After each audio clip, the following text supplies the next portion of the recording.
Good morning, ladies and gentlemen. It's another beautiful morning in Brazilian Amazon. Well, it's not even a morning, I think it's already past lunchtime, but it's morning for me. Because you see, last night I was cycling through the night, and I was just cycling very slowly, looking for wildlife, and I haven't seen that much. Well, there were a few discoveries, but they were really humble, so I wasn't even filming that much. And then at some point, around 4 o'clock in the morning, I just stopped and chopped my way into the jungle. I found this little place. And as usual, I'm drinking this super strong coffee. And I like it really sweet, you know. And I'll explain you why. You see, first of all, if there's a lot of sugar in your coffee, it gives you more energy. That's my theory. And I'm still not sure whether I'm more hooked on caffeine or sugar. You know, that's a good question. But I also like to keep it sweet because, you see, for quite some time I'm a single guy. And in my past I used to live with some ladies, you know. And living with some lady and being on your own, those are two different things, you know. And each has advantages and disadvantages. Because when you're living with your lady, life is kind of sweet and comfortable for most of the time, but it's not real adventurous. I mean, it's hard to picture myself having a lady and then throwing myself into the Amazon for months and months, you know? Such relationship would be somewhat dysfunctional, I think, or perhaps I haven't found the right lady. And then when you're on your own, well, life can get real adventurous if you want, you know? You can just go out there, but it's not necessarily sweet. And definitely not very comfortable. So throughout these journeys, being lonesome for such a long time, you know, I have this constant lack of sweetness in my life. So the least I can do is throw a lot of sugar into my coffee. It really adds that sweet flavor to my everyday life, you know.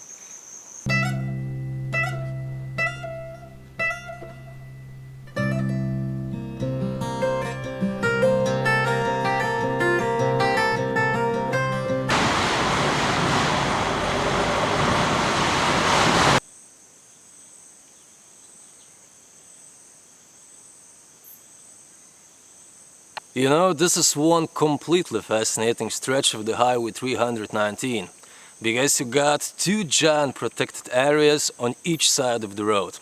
So chances of seeing wildlife are way higher down here.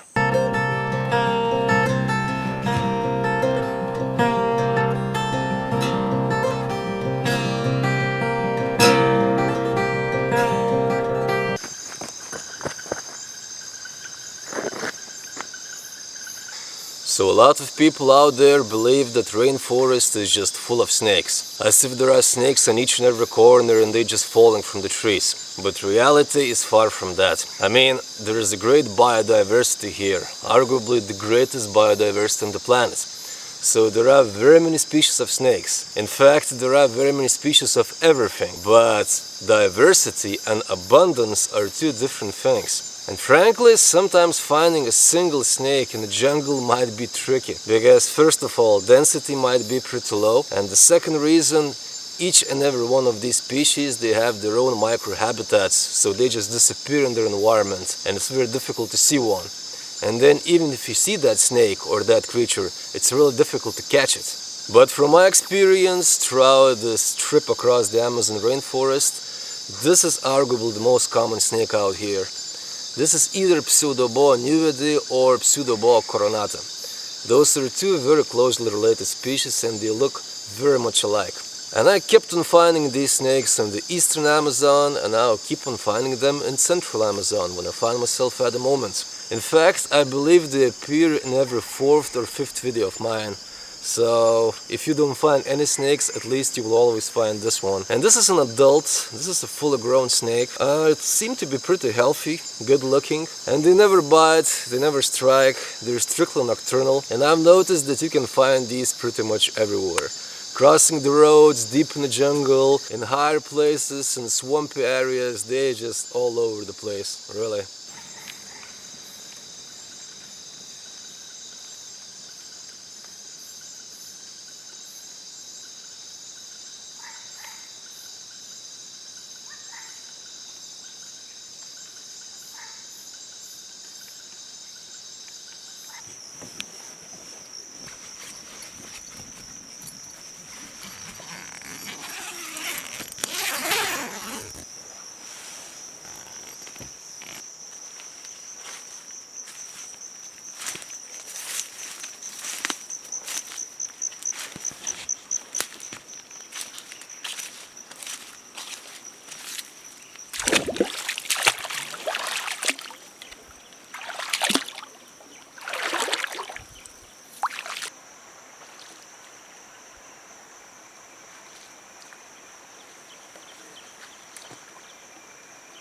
Good morning, my friends.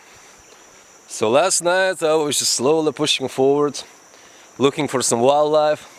In fact, at some point I was trying to catch a caiman that I saw in a swamp.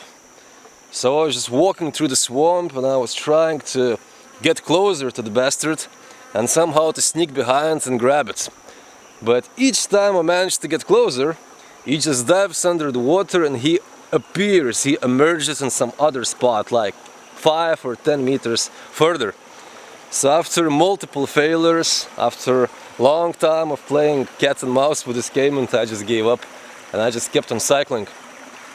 And then around 1 o'clock at night I realized that there are no more stars in the sky. It got cloudy. And then when the first raindrops started to fall, I realized I need to find myself a place to sleep immediately. But this is a real swampy area. Well, this part was definitely destroyed and is left to recover. But in general, jungle all along this stretch of the road, everywhere, is really swampy. It's just water, so I couldn't find any place. And I saw that rain is coming, you know. I saw some lightning behind me, you know, thunder and all that. And then eventually, out of desperation, I found that little place where I just jumped out.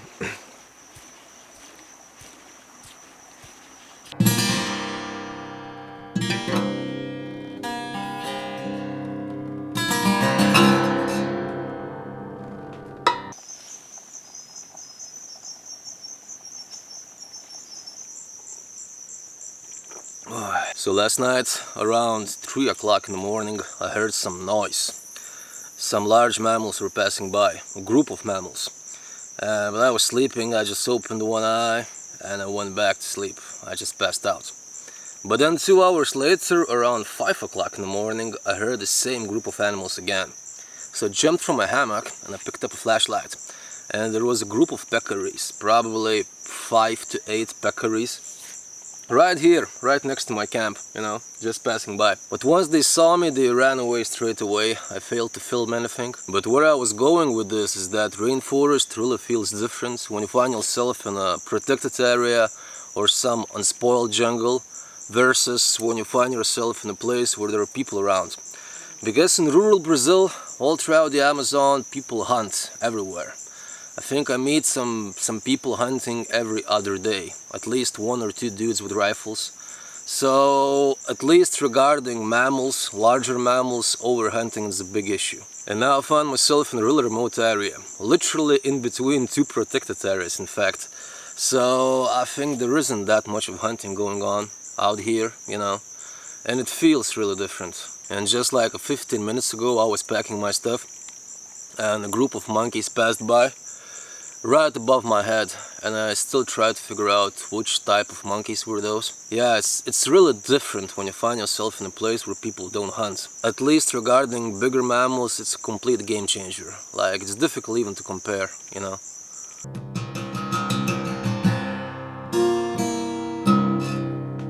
Absolutely unbelievable thing happened, and I met another bikepacker in the middle of nowhere. Então, amigo, como é seu nome? O Adrien. O Adrien? E de onde é você? Eu sou do Acre, fronteira com Bolívia. E quanto tempo você está na estrada? Rapaz, já faz uns 6 anos já. 6 anos? 6 anos. Fui em América Central todinha já. Agora eu tô indo pra Guiana Francesa. Uau! Loucura, louco, coisa de louco, louco. E você não tem medo de atravessar essa estrada tão abandonada? Tão... Ah não, não tem medo não, né? Que nós é selva, né? Nós é muito selva, nós já passou aqui várias vezes já e nós não tem perigo também, né, cara? E que idade tem você? Quantos anos? 22. 22 anos. Faz 5 meses que eu passei aqui no verão, encontrei um alemão, vim com ele de lá, de Porto Velho até Manaus. Pedalando? Ele tava com a bicicleta daqueles pneu fininho. E veio, meu irmão, na maior dificuldade, eu fazendo comida, ele comendo comigo e nós viemos. Chegou em Manaus, nós nos separamos, eu fui embora e fui embora. Louco, mano. Eu falei, furou o pneu dele, furava direto, por causa dessas pedras aí, furava direto. O alemão. Não falava espanhol, não falava português, não falava nada. Uau! Ele era engenheiro. Que era? Engenheiro. Engenheiro? Okay. Sabe o que é? Você tem muito dinheiro? Então. É, tinha dinheiro ele, que ele pagou comida, pagou tudo pra mim ainda. Então é uma Todo muito bom combinado, né? Normalmente eu estou pedalando durante a noite. Durante a noite? Sim, sim. Ó, louco, mano, não. Não pega quente, pô, e posso encontrar os bichos, né? E onça? Não me interessa, não tenho medo de onça. Quero ver as onças. Querem ver elas? Obviamente. Eu vi três lá na frente, elas passando assim, ó. Agora? Lá, aqui na frente agora, elas estavam passando, elas estão em cio, estão...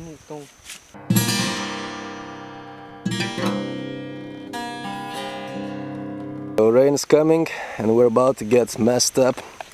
But I met more travelers. Yeah. Travelers from Poland. So Lithuania, And Russia. Poland.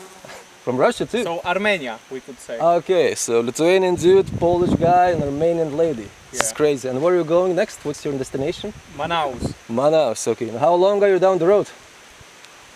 2 months? 2 months. Yeah. 2 months, yeah. 2 months. Already 2 months Yeah, shit. fighting with this.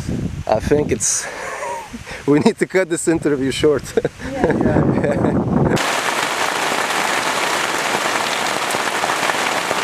So this is how cycling across the Amazon goes. Like for days and days you're cycling and you almost don't meet any people. Just few people living down the road and some truck drivers. And then out of the blue, in a span of 1 hour, you meet some Brazilian guy who's bikepacking for about 6 years, and then you meet Polish-Armenian couple. Oh, rain is coming back.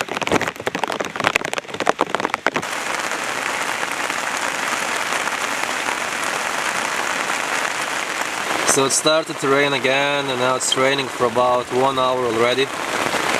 And I think I might be stuck in here for a while because sky doesn't look too promising. And this is definitely not the best place to get stuck because I'm literally next to the road. And it might start to flood. I might need to move on somehow. Yeah.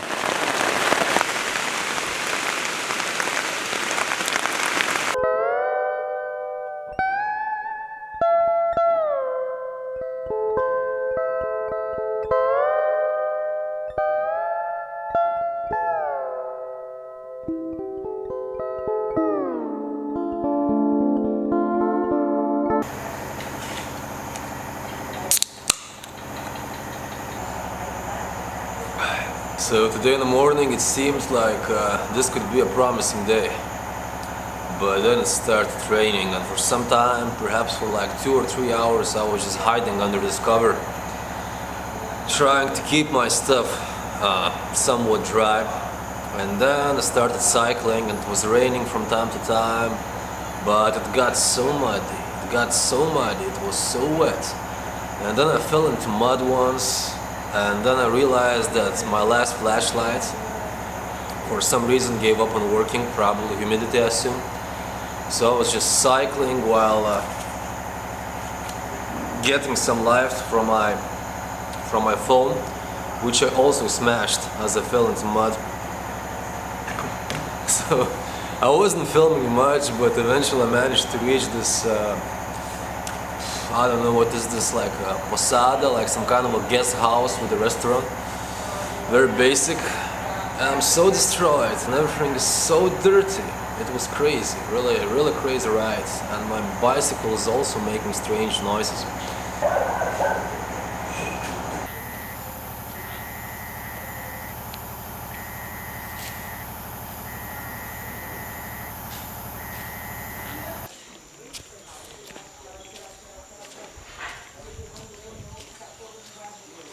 Good morning, ladies and gentlemen.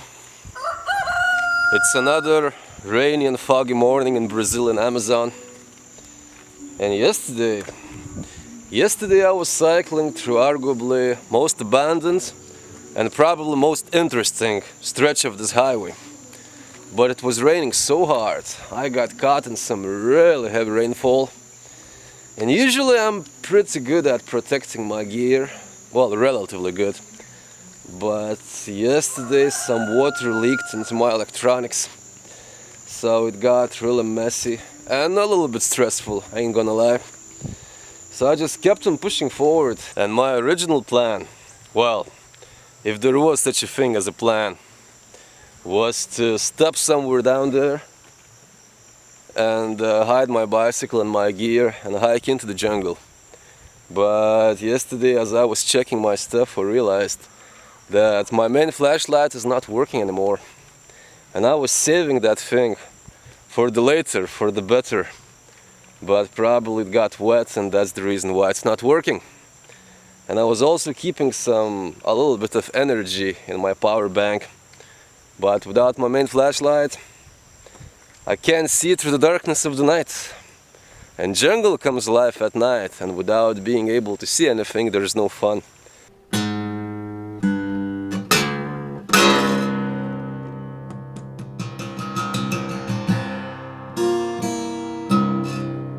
So just in case, I was checking my stuff, all of my gear, and I made some really nasty discoveries, unfortunately. First of all, the bottom of both of my shoes is falling off again. But it didn't come as a big surprise. I was just wondering how long it will last. So yeah. But what comes as a big surprise, and a really bad surprise, is the back tire of my bike. I really don't know how. It happened last night, I assume. But the tire got completely worn off.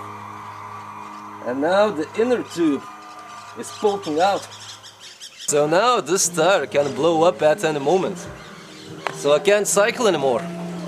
And some of you probably remember that I already managed to blow up one tire on this ride. And now it's another one. And I have no spare tires left. So now I found myself stranded in this place. And yeah, it's a damn shame.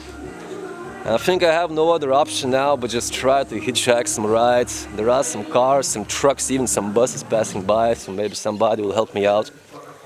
But I need somebody with a lot of space because I need to pack my bicycle and all of my gear. It's such a drag. But I think I have no other option, I just need to catch a ride. And the town of Humayita is roughly 250 or 300 kilometers further. So, yeah. It's a damn shame, but what needs to be done needs to be done.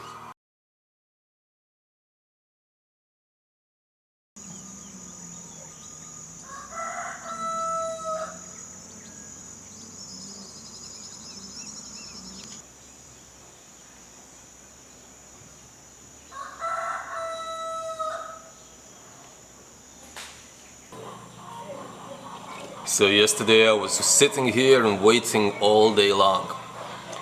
And there really aren't too many vehicles passing by, just from time to time. And very unfortunately, but all trucks and all cars that were passing by, they couldn't pick me up because I have too much stuff. And all of these vehicles, they just loaded because this is one real abandoned road. Well, perhaps they had some space for me, but they had no space for my gear and my bicycle. So this might be much more tricky than I thought. But listen, I'm not complaining. I'm here in a good place, I can buy food, I have internet, I can even get myself a beer. And I'm patient like some anaconda waiting for a prey in the river.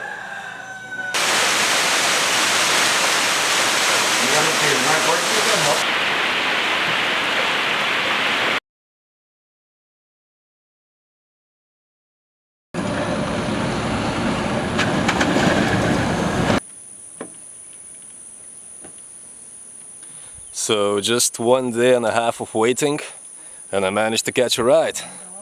And I have my bicycle and the rest of my gear packed in here. I mean, this is not the safest way to transport my stuff, but I can't be picky these days. But the problem is that we drove like 15 kilometers and now the car broke down. And these dudes, they're trying to fix it.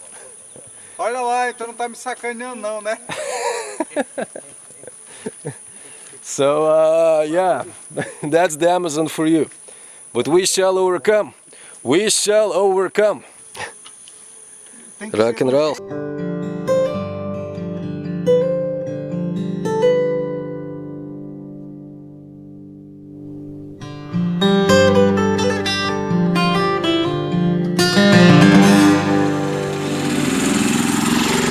So it's close to midnight, and once again I found myself in this little town called Humayita, and I'm walking the same street, and I'm actually staying in the same cheap-ass hotel where I was staying the previous times.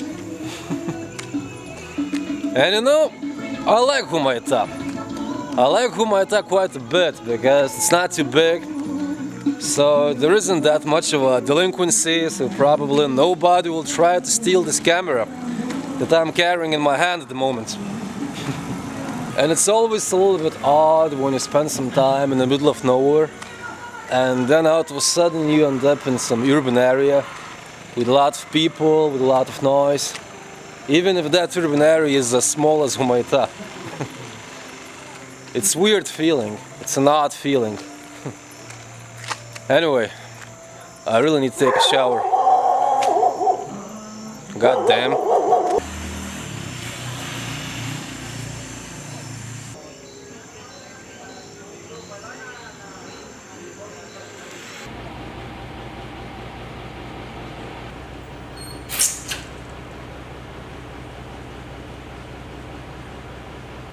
So it's another hot afternoon in the town of Humayita, and I just came back from the bicycle store. I managed to get myself some brand new tire, and I did some additional checkup. And tomorrow I'll hit the road and I'll start pedaling my way to Peru. But I still got roughly 1,000 kilometers or so just to get to Brazilian-Peruvian border, and there are plenty of places on my way that I would like to visit.